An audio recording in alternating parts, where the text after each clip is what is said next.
नजर डालते हैं आज के विस्तारित समाचारों पर। उधारपुर विधानसभा केंद्र के रंगपुर क्षेत्र में बीजेपी संख्यालघु मोर्चा मंडल कमेटी के कार्यकर्ताओं के उद्योग से एक सभा आयोजित किया गया। सभा में करीब 250 से भी ज्यादा कांग्रेस समर्थक भाजपा दल में वापस ज्वाइन किए। सूत्र के अनुसार इस दिन सांसद कनाथ पुरकास्ते की मौजूदगी में तथा दूसरे वरिष्ठ कांग्रेस कार्यकर्ताओं ने भाजपा दल में योगदान दिया।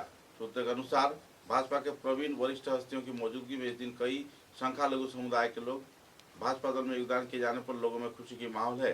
इलाके में मतदान प्रक्रिया तथा उन्नयन व प्रगति की कई पहलुओं के बारे में भी इस दिन कनाथ पुरकास्ते ने आलोकपात किया। रंगपुर क्षेत्र में आयोजित सभा में आम जनता की खुला समर्थन सभी को देखने को मिला और आने वाले चुनाव में राजीव बाला को विजयी करवाने के लिए सभी स्तर के लोग एक मंच पर जुट रहे हैं।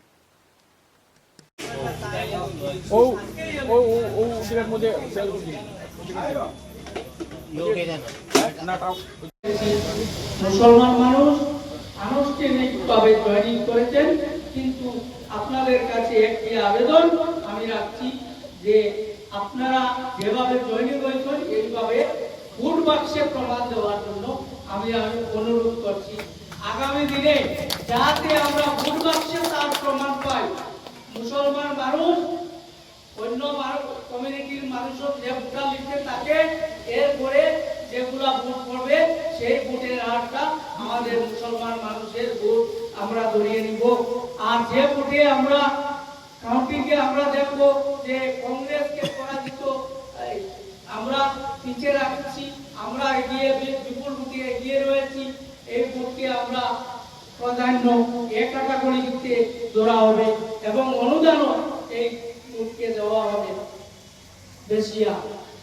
আজকে আপনারা জানেন ভারতীয় জনতা পার্টির সরকার 2016-তে আসামে আসার পরে আপনারা দেখবেন মুসলমান মানুষের কিভাবে উন্নয়ন হয়েছে। সবকা সাথ সবকা বিকাশ এই নারার মাধ্যমে আমরা বৃদ্ধ ভাতা, পিএম কিষাণ, কৃষি সম্মান নিধির মাধ্যমে আমরা পেয়ে থাকি।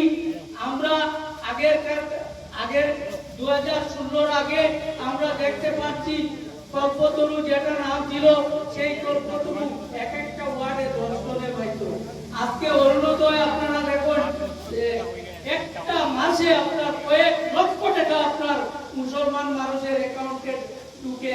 আজকে ভারতীয় জনতা পার্টির সরকার হিন্দু মুসলিম এই বিভাগ নাই বলে আমি ঘোষণা দিলাম। আপনারাও দেখরা এটা আপনারা চোখের সামনে এসব জিনিস বোঝানোর দরকার পড়তো। আজ থেকে প্রায় 1.5 দশক আগে আমরা যখন কোন নির্বাচনী প্রচারে যেতাম,